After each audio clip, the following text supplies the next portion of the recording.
Hello and welcome to Analyzing the Bench Press. We're going to focus on four things: technique, movement selection, programming, and meet day. So in bench press, there's two main things to improve your bench. You basically have to improve technical mastery or mass accumulation.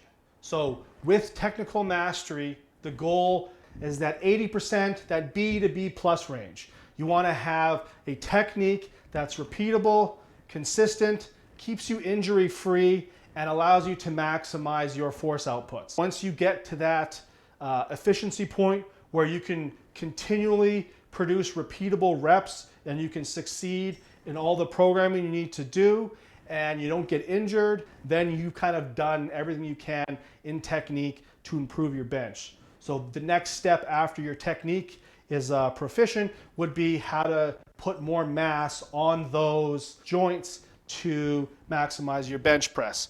So this again would be going towards how much bigger do I want my upper body to be.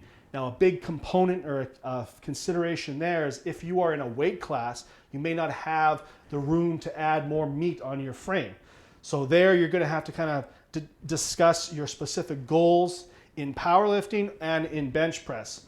But we want muscle mass to then move more bench load. And we're going to need that to break plateaus if technique has already kind of met that successful threshold. The first consideration is going to be grip width. So with grip width, I guess the main factor here is going to be your injury history and your shoulder girdle in general. So the wider your grip is, the lower the range of motion will be, but the more load it may imply on your shoulders, which then could be a factor for your training. Now, some people may be able to do max grip for all their bench presses and not have any issues. Other people may not have durable enough shoulders to pull that off. So when you're approaching training, you may need to adjust some of your days for your grip widths to give your shoulders a break.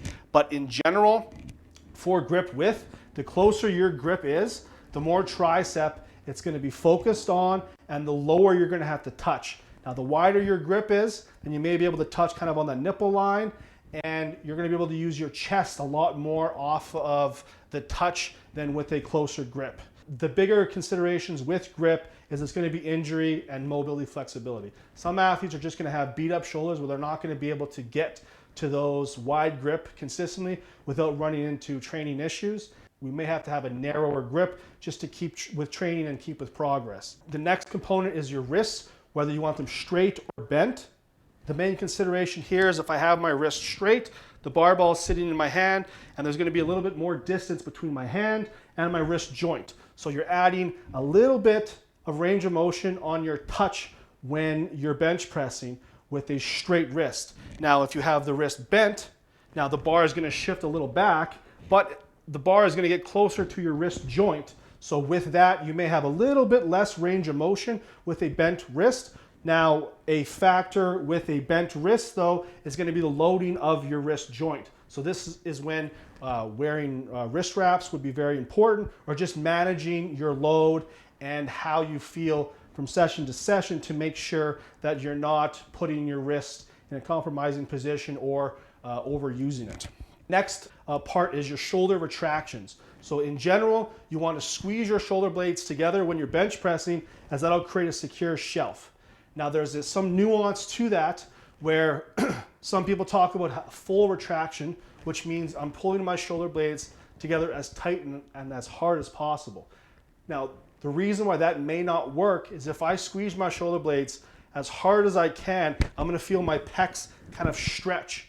And if they're already in a very stretched position, when I bring the bar to my chest to then press it out, I may run out of power or as much power that I could have had with a slightly better position. Since my pecs are already in a very stretched position, they're not going to be able to elicit as much power as they could. So this is when you want to have the 90% retraction. So what that means is you're going to pull your shoulders back, squeeze them together, and then you're going to give yourself just a little bit of grace. So with a little bit of space, when your shoulders are retracted, you're going to give a little more give and room for your pecs to then contract and do their maximum force output. So this is why I would say it's important to have your shoulders retracted and tight, but give yourself a little bit of room so that when you bring the bar to your chest, your pecs have a little bit of space to then engage and get the bar moving. Finally is breath. So breath is very important. The main cue for breath is just taking a full breath and holding it for the entirety of the rep.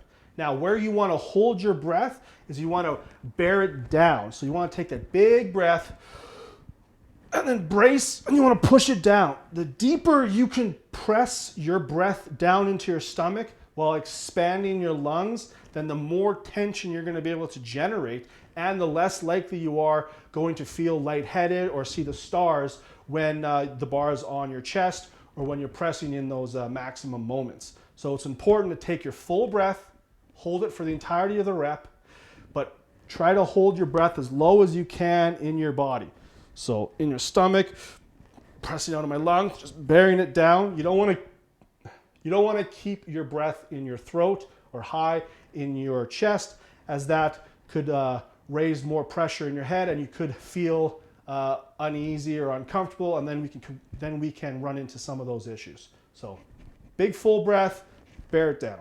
So arching in general is a key for a successful press.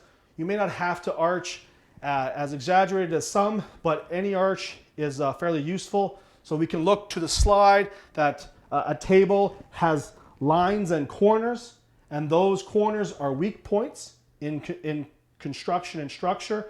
Arches are more a singular kind of item or structure, as there is no stark corners or edges. This creates a more secure structure and allows more load to be applied. So with the bench press arch, we have three types of arches. We have the hip arch, the mid-back arch, and the chest arch. So the hip arch is when the arch is generated more from the angle of the hip. So this is when athletes are tilting their hips upwards, and you're getting a lot of arch from my hip and my lower back and my stomach, and then the arch kind of grades down as it gets closer to my chest. The next is the mid-back arch. So this is more just of an equal arch, kind of like the McDonald's M.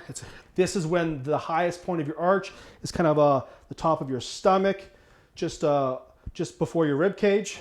And then next is the chest arch. This is the arch where the highest point of your arch is your rib cage or your chest. This is the best arch because the highest point of your arch is also the exact point where you touch. So you are eliminating as much range of motion as you can because you're touching the highest part of your arch with the bench press. What will come of chest archers is an emphasis on mobility, thoracic spine specifically, upper back strength and flexibility as well.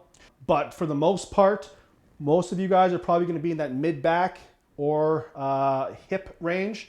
So when you're starting with those arches, consider where your touch point is and how to make that touch point higher. So it's not so much getting higher hips or higher mid-back or higher chest. You want to find where you're touching and then make that part where you're touching as high as possible so you can maximize your arch. The belt, is it worth it? Is it not? I'm a strong proponent of wearing a belt when you bench press, simply because it gives you extra tension.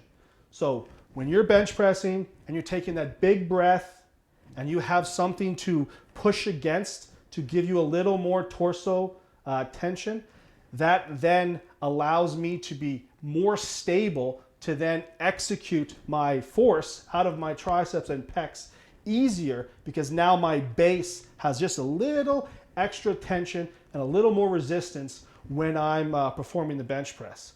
And in a game of grams or pounds, 1, 2, 3% extra tension can make or break a lift, which could make or break a qualifying total, a title, a record, whatever. When we're in a game of inches, we need to take everything seriously. Now, there are types of bench belts. There's the regular bench, the tapered bench belt, and the thin bench belt. So the regular belt is your standard powerlifting belt like SBD, just full size all the way around.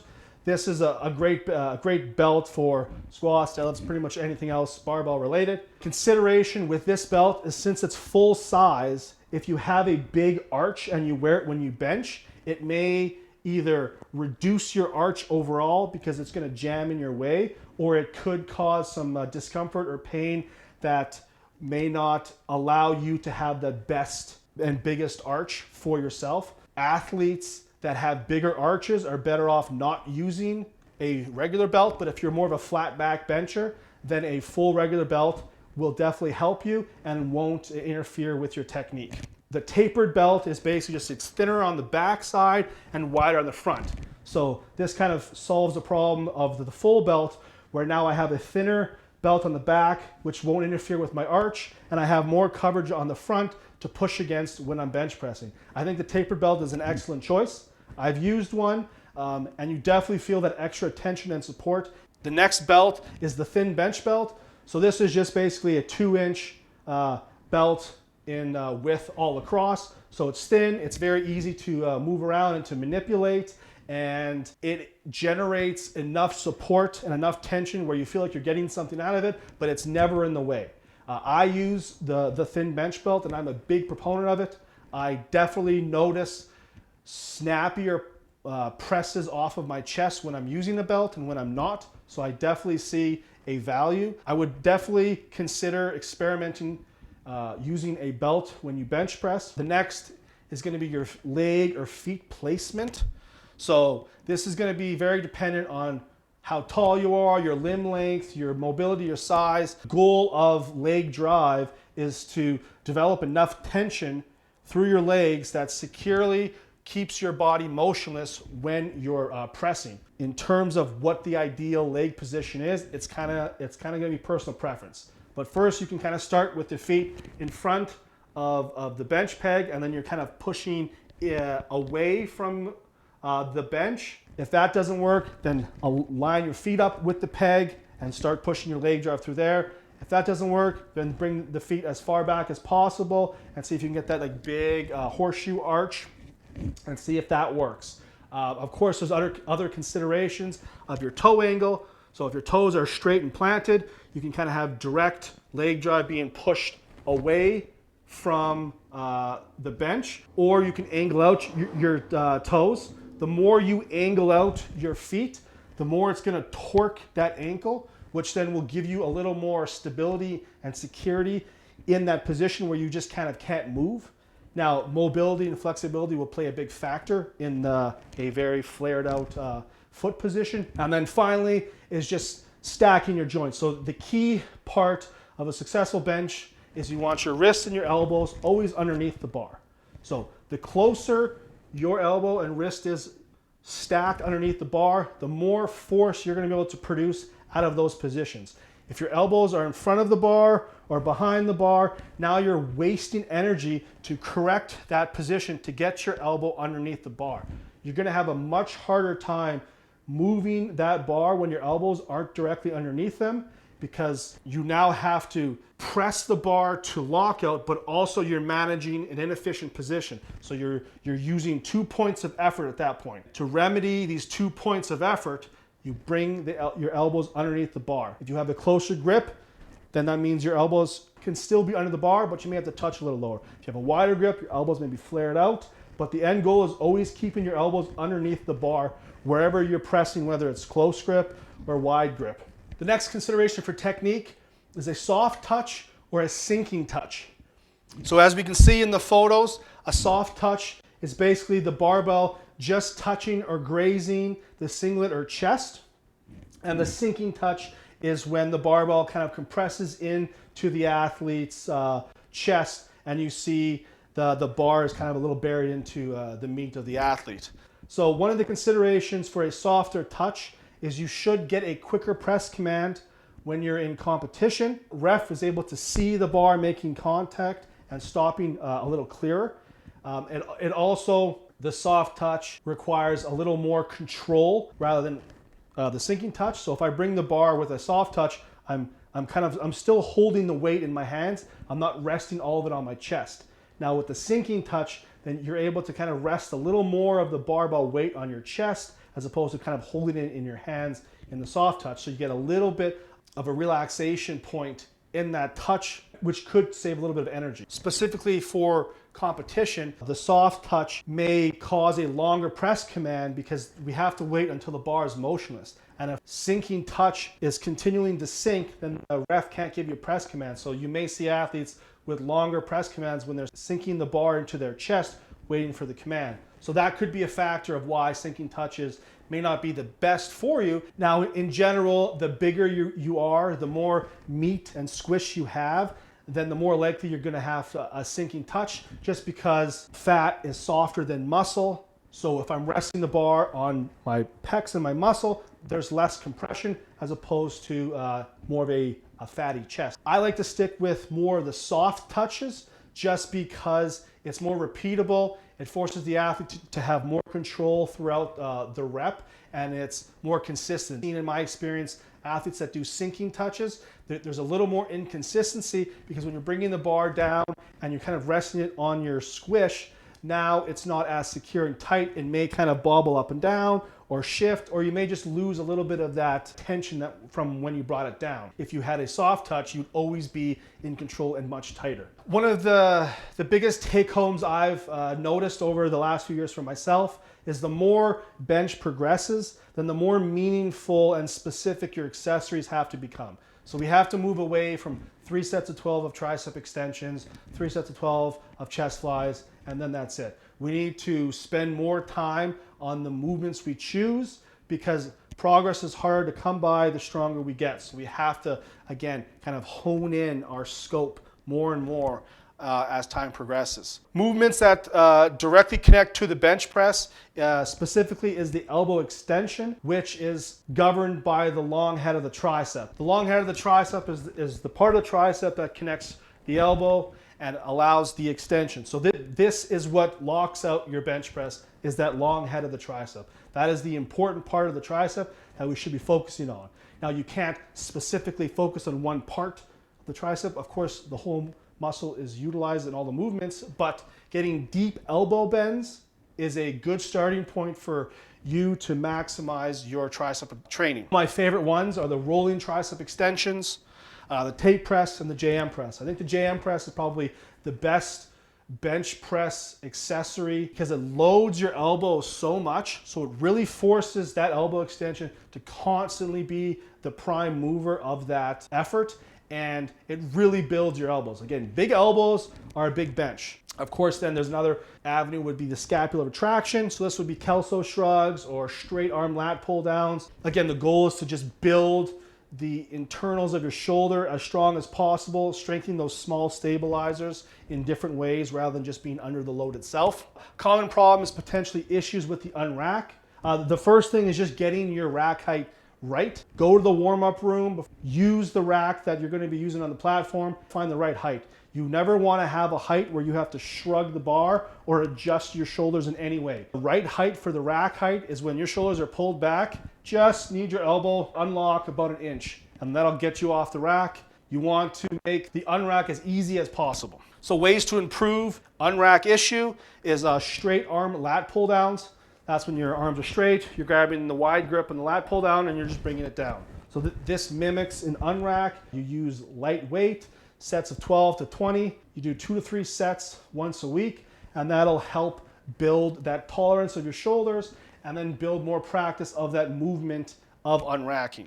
A similar movement to that would be dumbbell or plate pullovers. A specific programming recommendation you can use is the 3x3 unrack re-rack. So here you unrack the bar, perform 1 rep, rack it, then unrack it, perform 1 rep, rack it, and then finally 1 more. This allows the athlete to have 3 exposures of an unrack rack in 1 set. The goal is not really a training effect in that sense, it's more just a practice effect, because the goal of that movement is it fatigues your shoulders much quicker because of the constant unracking. So now you have to work in a fatigued state, and that'll definitely build some of those training files up. Rotators are very important, so just small 2 to 5 pound dumbbells, your 3 or 4 sets of 12 to 15, and working through there. And then kelso shrugs are another great tool to build your upper back and your shoulders, make unracking as easy as possible. The next common problem for the bench press is staying tight on the chest or being weak off of the chest. If my athlete has issues with staying tight is long pause banded spot-o press. So it's a mouthful, but it kind of hits all of the points that you want if you're weak off the chest or having a problem staying tight. The long pause forces you to hold a position that you're not familiar with. The banded aspect is bearing down on you, so now you have to actively resist that tension while keeping your technique. And then spot-o aspect is now that the bar is not resting on your chest, you have to hold the bar in that midair while the bands are working against you and you're longer pausing. So this really is a triple stack of focusing on improving tension and weakness off the chest. Every minute on the minute dead benches. So this is when the barbell rests on the safeties. The safeties are set just about chest height, and you're starting and finishing every rep on the safeties. This just develops brute strength because now you don't have that stored tension on the chest when you're pressing. This really hammers your pecs, and over time will build proficiency in that weak chest position. Of course, chest flies is a staple. If you're specifically weak and you're early on, think about doing 2 sets of 30 and then working up those 2 sets of 30 to 2 sets of 40 or maybe 2 sets of 50. You really want that high reps to really pack on the volume and tonnage on your pecs so they can keep growing, because the bench press itself in general may not have enough stimulus to keep progressing pecs. If we're just using the bench press, we need to move outside of the bench press and focus on other movements as well to get those lagging muscles up. The reverse banded bench pull down is another great tool. That's when the bands are set on the top of the cage and then they're hung underneath the barbell. And when you bring the bar to your chest, that's the resistance that you're getting from the bands. That again is teaching you to pull the bar into you and fight against that resistance that would make touching more difficult and then would thus improve that position off of the chest. Finally, isometric bench presses have merit in this sense too. So you'd set pins just a few inches off of your chest, and then you have an empty bar and you'd be pressing against those pins for max effort from 2 to 5 seconds. The goal here is, since you're pressing as hard as you can, you're really driving those pecs to contract without necessarily a heavy load, but we're still getting all that extra work in. Now, isometrics may be useful 1 every 2 weeks for maybe 2 blocks, and you can kind of cycle out. They do have some diminishing returns, but that would be a good useful tool in the off season. The next common issue with the bench press would be a lockout of the press. So you can do a lot of stuff with the lockout, but some of my favorites are the high pin press. So this is when you set the safeties, again, resting the bar on the safeties. You set them a couple inches above your chest or closer to lockout. You can load the bar a great deal, and it really forces your elbows to extend at full force because there is no stored energy. Again, you're starting from a dead stop, because in the end, lockout is just triceps at that point. It's just your elbow trying to snap. So we got to find ways to load that specific movement. Of course, close grip bands and boards are a staple. Those work great. And then back to the JM press. I think JM press kind of solves a lot of problems. The JM press for lockout is an excellent tool because, again, it just really loads your elbow extension in a more isolated sense. Or you can use moderate loads too, so you have enough heavy weight on the bar to really kind of drive forward. The dumbbell Tate press, the rolling triceps. I find the JM press to be probably the best movement for bench press. And then shortly behind that, the rolling tricep extensions, Tate press. These are all good ways to build triceps from your elbow. Another reason why is we have different angles. So the JM press is this angle. The Tate press is more of a wider angle. The rolling tricep extensions is more of a vertical. So we're getting different angles all over the tricep, and we can still load it heavy enough and able to progress. Lastly is the overhead press. I think the overhead press has a lot of value in bench training. It may not specifically increase your bench 1 RM, but it definitely can strengthen your shoulders in a way that will carry over to hard grinder reps in the bench and give you a little more security in those moments. So if I'm building my triceps and my shoulders up in a more vertical plane, I'm in a very inefficient position. It's much harder for my triceps to extend this way than when I'm doing it here. So if I'm really proficient and pushing this vertical range harder, then I'm building versatility with my shoulders come bench press time. When it comes off my chest and things get a little grindy, now that I have that extra support and strength that overhead pressing produced, I'm now able to feel like I'm in a better and tight position where I can execute and finish those last little bit of those tougher lockouts. Another common problem is maintaining tightness in the bench press. So I think heavy holds are a great way to improve your technique. So that'd be about 95 to 110% your max. This is when you unrack the bar and you hold it for 2 to 5 seconds. Why I think it's helpful for maintaining technique is if you're gonna be under heavy loads and you're not having to worry about missing it or repping it, you're just feeling what heavy weight in your hands feels. You're gonna have a little bit of time in those moments to feel where I need to set my shoulders or what feels weak or what am I doing wrong that makes me feel weak right now. So then do I gotta adjust my foot position? Do I need more leg drive? Do I need to squeeze my shoulders more? Those little problems may arise from doing heavy holds, and then you'll be able to address those before you actually get into the reps. Of course, tempo bench, just slowing down the reps. The slower your rep is, the more you have to be present in that moment, the more you're gonna emphasize your focus on getting those reps done. Banded bench, you got active resistance. It's forcing you as the athlete then to continually resist what the bands are trying to push me out of. And then I'm reaffirming my tension and my bracing to improve my technique. High set counts and low reps. So maybe like 2 to 3 reps of like 70 to 75%. But you're doing like 8 to 15 sets. That would be useful early on in a cycle or just for like more of a skill set block. The goal here is just lots of exposures. It's heavy enough weight where you need to focus, but it's not heavy enough weight where it could be diminishing to your fatigue or other issues. And then finally, in general, if you have weaker delts, weaker upper back, and then we're just doing general accessory works to just build up your upper body so then you can express your strength and technique easier. Shifting gears and talking more about the specifics of accessories. Like I've mentioned earlier, the more you progress, the more specific your training has to become. And some of the best accessories that I've been able to compile over the years, I believe, are your dumbbell rolling tricep extension. You get that deep elbow bend, and you can load that dumbbell more than traditional tricep extensions.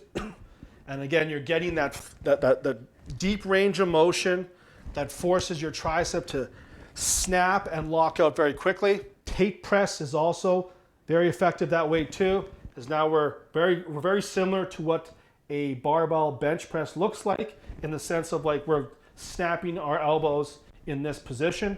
So the tape press offers a really good accessory that's close to the specific comp lift. JM press, again, JM press is just the best. It's gotta be in everyone's program. You gotta cycle it in. It's great for building those big elbows and powerful triceps. Another great one is a dumbbells 1 1/4. So that's when you're doing like a quarter rep, and then a full rep, that's 1 rep. So this way you're adding extra elbow bends in your accessories while still continually to load them, and you can add reps and reps, and then you're gonna really feel that pump and that thickness in your elbows grow. And then lastly, the easy curl bar floor tricep extension. So this is when the bar rests on the ground for each rep, and then you're extending at lockout.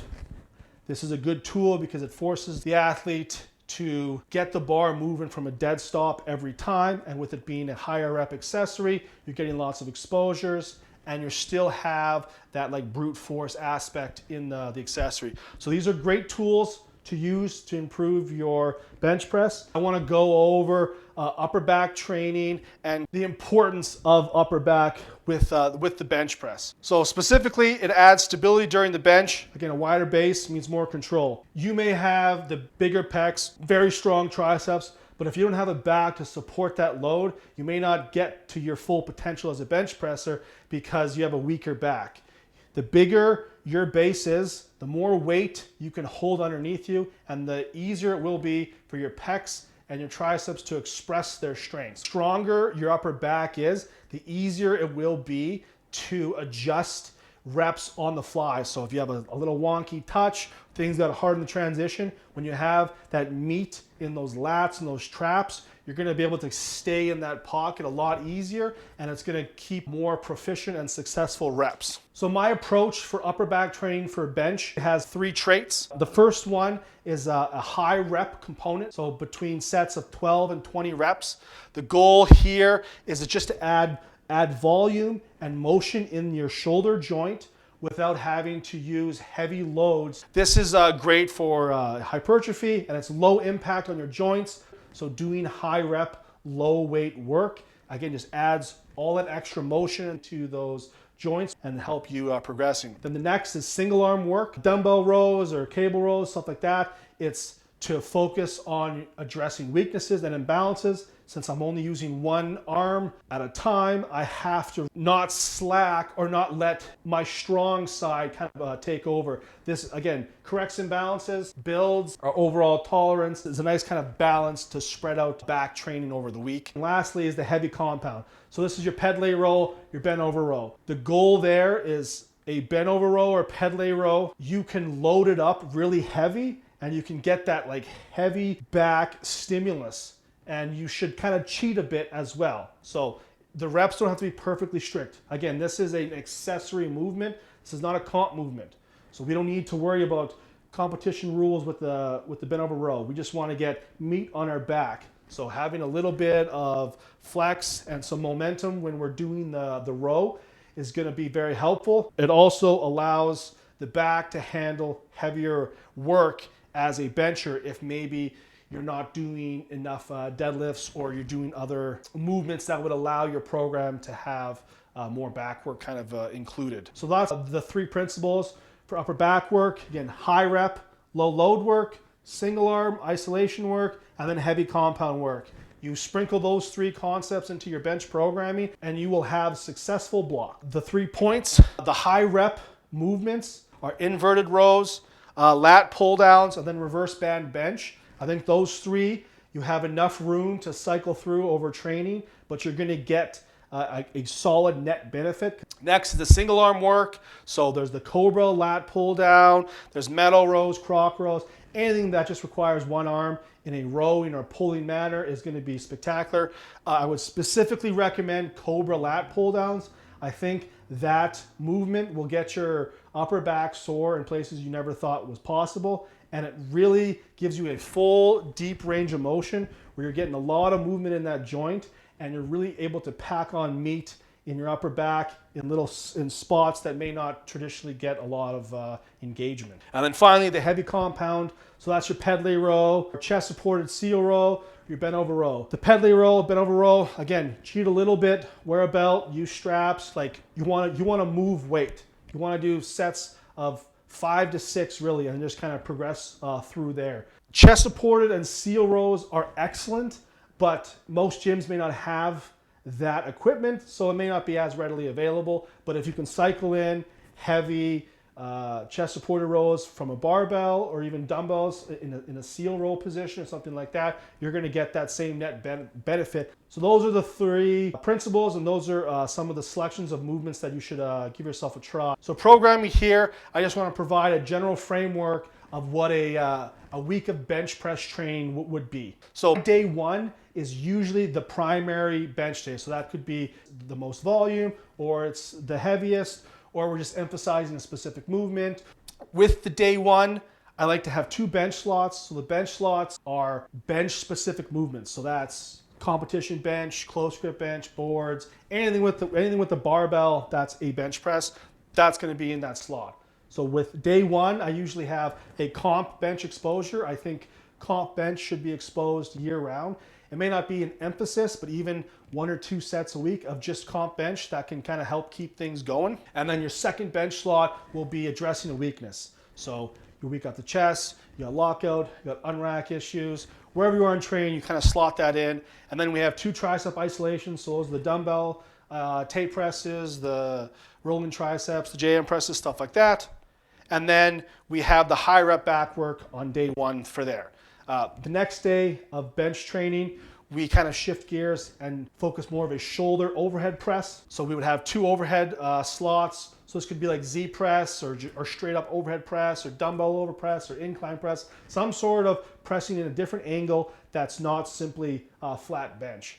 The goal here is we're still getting upper body work, but we have to use lighter loads because overhead press is always going to be lighter than your bench press. It then makes more room for recovery throughout the week, but we're still getting those stimuluses. So the overhead press day, again, 2 slots, then 2 shoulder slots. So that could be dumbbell, incline, that could be standing dix press. It can be some variation of an overhead or incline movement. That again won't be as heavy as comp work, but is still focusing on a weakness that we're trying to address. And then finally, that's when we bring in the single arm back work for that training week. Day 3 then is the other primary bench day.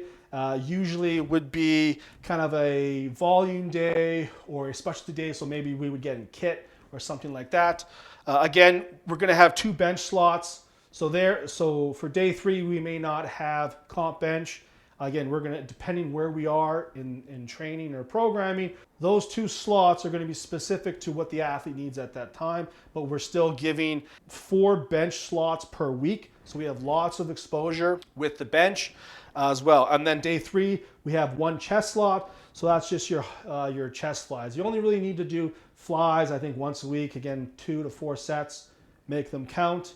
With the chest flies, I recommend doing chest flies from the floor. When you're lying down on the floor and you're doing chest flies, that means it covers all of your shoulders when you're doing the motion. So it's a little easier on your shoulders, and you can kind of get a little more of an isolation on your pecs because you're not really having to worry about stabilizing your shoulders because you're on the ground.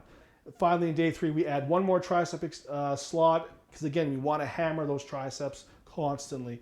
And then lastly would be the heavy compound upper back work. So this is kind of a general framework where you have your main bench day on day 1, and then you have an accessory shoulder emphasis day as your day 2, and then day 3 is your secondary bench day. So we're getting twice a week bench press flat exposures, and then once a week incline overhead press. So we're still pressing 3 times a week, but we have a little bit of a gap in the midweek. So we have enough rest from the heavy bench work we did on day 1, and we're primed for day 3. The next framework I want to talk about is just how to make accessories progressible and interesting throughout the program. So one of the tools that I use is just adding reps. I find if we can keep adding reps over blocks and blocks, we're still getting that desired training effect while also staying away from heavy work because we got plenty of that in our main bench slot. Week 1, we start with 3 sets of 12. Then week 2, 3 sets of 13. Week 3, 3 sets of 14, and then a deload on the 4th week. And then week 5, we'd be at 3 sets of 15, 3 sets of 16, 3 sets of 17, and then deload. And then after 2 blocks, you can kind of make an assessment whether you want to continue all the way up to 20 reps. I find the high rep stuff to be a great tool to balance mental focus, as well as the closer we get to comp and the heavier we have to train, then the more focus and presence we need to be with our main lifts. So if we're spending all this mental energy on our main lifts, I want to make sure that my athlete is not completely hyper-focused all the way throughout. Easy way to do that is increase reps, because higher reps means we have to use moderate or low loads, but it's still hard enough where we're getting a training effect, but it doesn't require that flow state or that precision focus that comp lifts do. So that this way I'm giving myself and my athletes a little bit of a mental break, but we're still doing the necessary work to progress. One of my other favorite patterns is more of a kind of a density pattern. So it's 6 sets of 4 reps, and you have a 10 to 20 second rest. That would be week 1. Then we do 6 by 5, short rest. Week 2, 6 by 6, short rest. Week 3, and then a deload. And then on week 5, you'd add another rep or kind of reevaluate at that point. But the goal there is with very short rests, again, we have to use moderate to light weight, but it's going to be hard enough, it's going to be challenging enough for the athlete to get it done that they're going to feel like they got a training outcome out of it. And again, we're using moderate lower weights because we've already had heavy exposure session. And this way we can kind of have a nice balance of getting that quality comp work completed early on, and then addressing those weaknesses and building the muscles and that base level of fitness that we're trying to maintain throughout training. I want to talk about the meet day and how to maximize your success. So as a referee of 12, 13 years now, there's a few things that you can consider as a coach or an athlete on how to maximize your bench press success come meet day. The first thing you want to consider is where the referees are sitting. So if your side refs are sitting in line with the bench, they're going to be able to see your butt a lot better and your heels a lot better, but may not be able to see your lockout or your elbows because of the position of the spotter.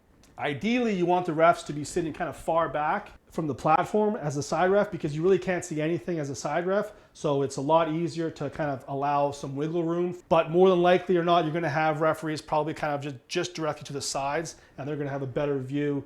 The next would be knowing your referee. So if you've been in the community or you've been competing for a while, then you probably know referees. I believe I am as unbiased as possible, but I am still biased because I'm human. So there's always going to be a little bit of bias with everybody, and knowing the referee will give you a better understanding and expectation of the day. Next to that would be watching the pauses. So before your athlete competes or before you lift, go outside on the platform and watch a few benches. This will give you a better idea of how long the pauses are going to be. One thing I like to do is I like to give longer pauses in the warm-up room, so then when we come to our opening attempt, it should always move and feel easier because we just kind of had a more challenging warm-up. Lastly, as a ref, don't put chalk on your butt. It does nothing beneficial to you as a bench presser. All white chalk does is it shows that there's a dark colored bench pad, there's now white substance on your butt, and then you will usually be wearing a dark colored singlet. So now you've made it very, very clear to see if there's going to be butt separation when you're lifting. So don't use any chalk on your butt. It doesn't add any tension, it doesn't add any security. It just makes it easier for referees to see if your butt is off the bench. With the new IPF elbow depth rule, the point of view of your elbow position may be a factor. Again, if the referees are situated further back from the platform, they will always have a tough view with elbows. I know personally, when I'm refereeing the bench, and if I'm situated fairly far back and I'm kind of looking at the athlete from their feet to their face, all elbows look kind of unlocked, and that's a problem, or it may not be a problem at all. Again, it kind of depends on who your referee is. So those are some considerations as a referee to maximize your bench press day. So the next is clothing choices. So you want to have dark colors, limiting patterns, and as baggy as Equipment Check allows. Darker colors makes you more innocuous, makes you kind of blend in with the platform, and you don't want to be boisterous or loud or have shiny, bright colors simply because we're all human. If we see a shiny, bright, loud singlet, then I'm going to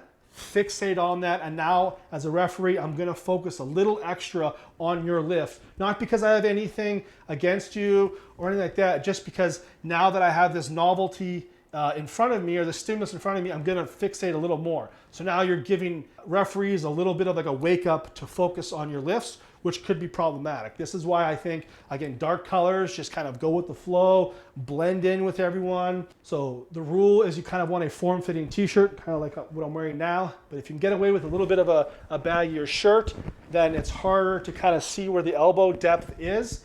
And if you are a borderline bencher with elbow depth, a little bit of a baggier shirt may help give some gray area to the lift. And if we follow in the rules, the benefit of the doubt goes to the lifter. If there's a gray, iffy call, then you may be getting white lights, which could be helpful. You want a t-shirt that has a graphic at the back and as close to the neckline as possible. The reason why you want a graphic on the back of your shirt is the ink that's used for graphics are kind of a little sticky.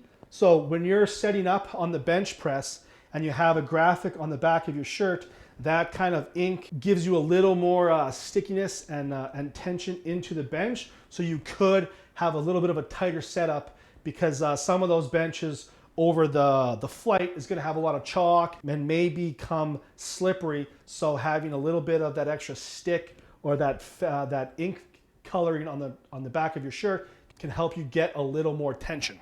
So shoes are very important. Heels or flats, it kind of just depends on what generates the most leg drive for you. There's not like one right or wrong way with the heels or flats. The only consideration for shoes is you want a hard, flat heel. When you have a shoe and you use it lots, then the sole and the edges start to kind of warp up.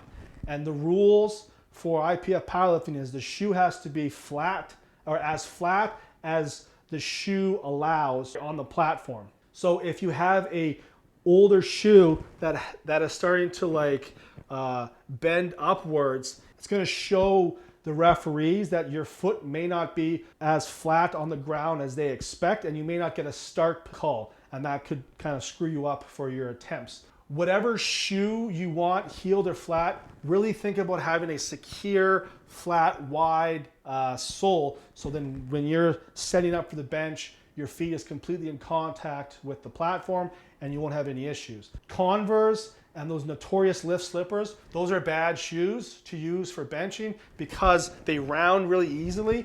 And when you're wedging your heels, especially with the notorious lifts, those slippers, when you wedge your foot position, your heel can like just tilt a little bit. But since it's a slipper and doesn't have a hard sole, if your heel just shifts a bit, it's so much more obvious that the shoe is off the ground and you may not get a start command. So that can be frustrating, but that's a consideration. So Oni, their singlet, they have two little stripes on the back of the straps. That's a little bit of like rubberized, and that can help you stick into the bench. That's pretty much the only singlet that has anything kind of unique to the bench. Otherwise, again, dark colors, maybe one size up. I mean, if we want to get really gray, get a couple size bigger singlet, and then on the glutes of it, just kind of like pull up the leg and then pull down the singlet, and then you kind of get a bit of like extra fabric. So if your butt kind of flutters when you bench press, if you have a little bit of extra fabric where your butt is, you may be able to kind of cover any daylight if your butt kind of pops off the bench. But those are some good points for maximizing your bench press come meet day. So this completes analyzing the bench press. I want to thank everyone for your time. If you have any questions or want to reach out to me, you can reach out to me on Instagram @Smartlifts. You can drop a comment, you can like, subscribe, reshare, hit me with that algorithm because I'm so far out of it.